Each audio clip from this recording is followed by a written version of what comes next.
Hey, what's going on, you awesome Sonic dudes, and welcome to a brand new episode of UltraSonicHero Studio. In today's episode, I'm going to be showing you a full tour of my room and studio, plus I'll be showing you some behind the scenes on how I make my own content and text designs from scratch. Now, a fair reminder that I've been updating my setup, especially with the lighting, the ornaments, and plus a new printer, which I'll be showing you later on throughout this entire video. Without further ado, let's go!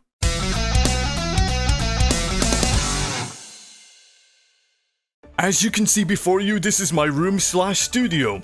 This is where I keep all of my Sonic collectibles, figurines, gaming accessories, posters, consoles, just about anything that I own in this room. I'm gonna do my best to explain what equipment that I have to produce, record, my own content and music, just about anything in general.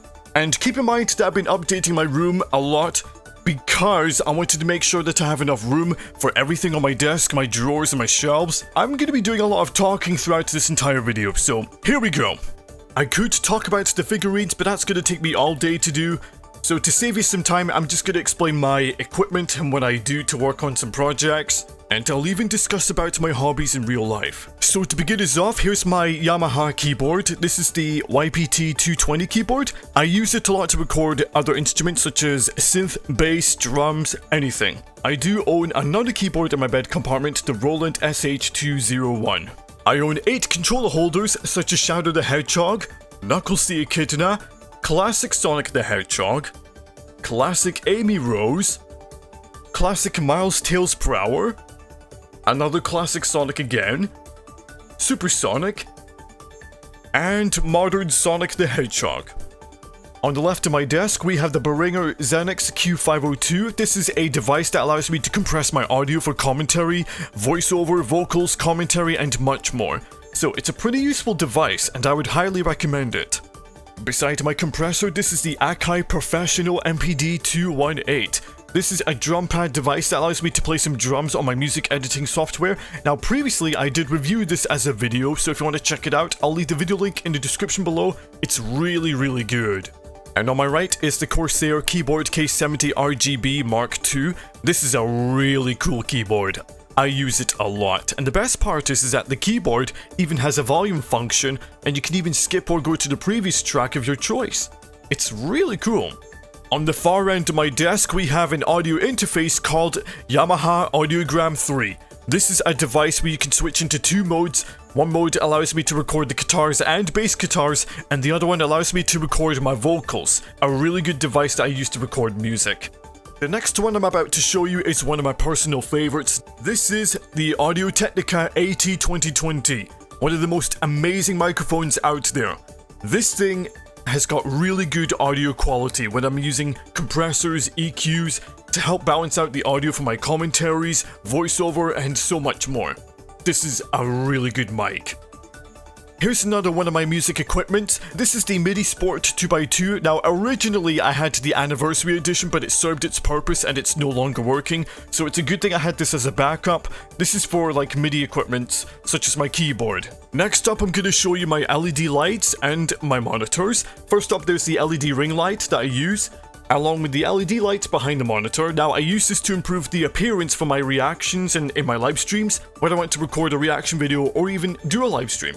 On the left, here's my Dell HD monitor that I got from my mother's friend. And on the right, in the middle, there's my Samsung monitors that are in 4K. Now, how I organize my setup is, on the right, this is the main screen for Windows. In the middle, this is for games when I want to play some games on my consoles. And on the left, this is for recording videos on OBS or Streamlabs. Next up, here's a guitar amplifier that I use to improvise, fiddle around with the effects, and just jam it out. This is the Black Star Stereo 20 version 3 amplifier. I got this from the music store last year, and the moment when I tried it out, it sounded really good. The distortion and the audio quality is just chef's kiss. Recently, I had to update the LED lightings because it had a loose cable and I switched to the new ones instead. I had to use a lot of duct tape for it to keep it stable. Now I do want to apologize for the light flickering, and it may be because of that I'm using the webcam to record it, and it may have something to do with the light, so my sincere apologies for that. Other than that, I'm going to show you the consoles and the other equipment I do own right now. On the far left end of my drawers, this is the HP OfficeJet 4650 printer.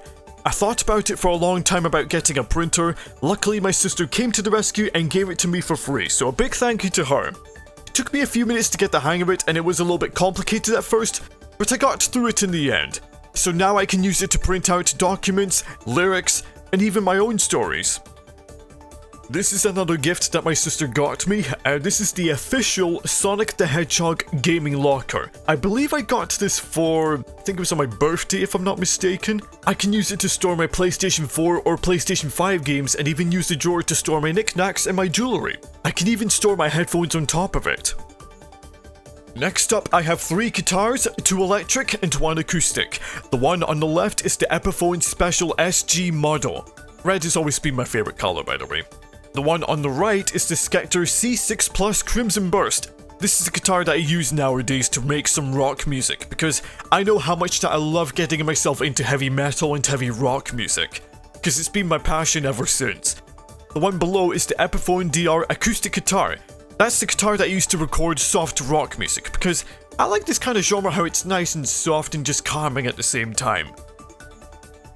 And now for the consoles.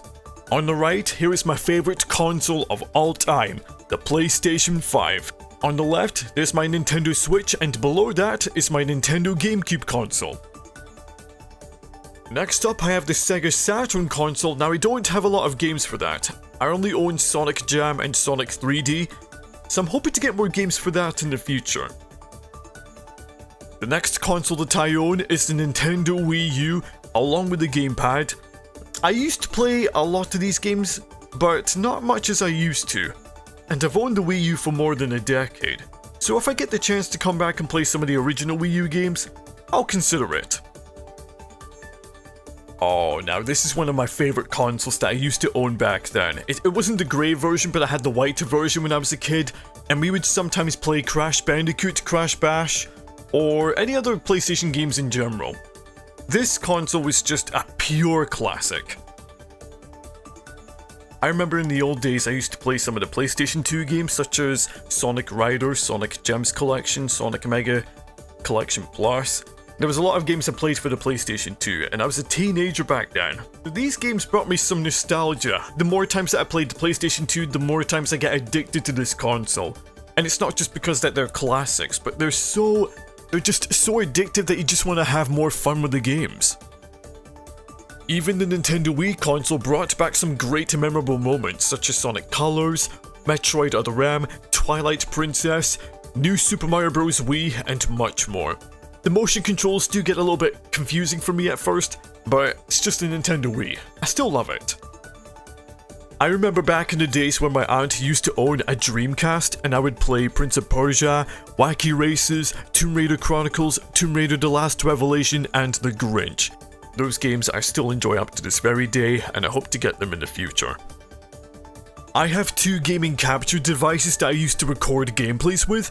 The one that I use for retro and modern games, I use the Elgato HD60S, and the other one that I use for only the PlayStation 5, I use the HD60X. So the difference is that the HD60X can record gameplays beyond 1080p, and it runs at a smooth frame rate at 60 frames per second. Little known fact that the HD60S, you can actually use it for retro games as well. So for example, if I was to upscale an old retro game, I would still record it at 1080p at the same frame rate. Now this webcam is my all-time favorite. This webcam that I use to record my reactions, and even in live streams, this is the Elgato Facecam Pro. This thing works like a beast. It's expensive, but I tell you, this webcam is amazing. You can record your webcam up to 4K at 60 frames per second, ultra high definition, or UHD for short. The one thing that I do adore about this webcam is that you can adjust your contrast, the brightness, and the white balance whenever you want to do like an interview or record your own reactions for a video. I tell you, this webcam is something to die for. Talking of music, this is the music software that I use to make my own covers and my own songs. This is Cubase Elements 8. Now I've owned this for nearly, actually maybe more than 8 years, hell. This is the software that I use to make my own music whenever I just want to work on a project, because music really inspires me to do something great. For not just the Sonic fans, but all of you folks who are watching the video right now. And finally, this is a very special poster that was given to me by the Pad Lads. If you don't know who they are, I'll leave a channel link in the description below. They do some gaming content and some streams. And I gotta say, I'm very proud to not only be one of their amazing, trustworthy moderators, but also being a supporter on their channel. So please, go ahead and check them out.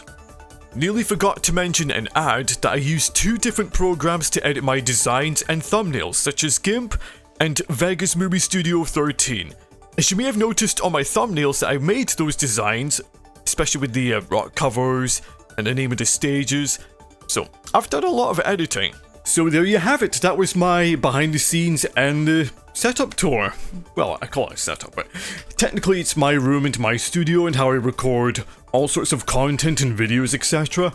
But yeah, this is where I make all the magic happen. If you enjoyed watching this video, then please consider giving this a thumbs up, subscribe to my channel for more content, and click on the bell to get notified on all my uploads. If you want to follow me on my social media and my second channel, Ultra Evolution, which is a non-Sonic channel, the links are down in the description below, and as always, I hope to see all of you in the next episode. Bye bye.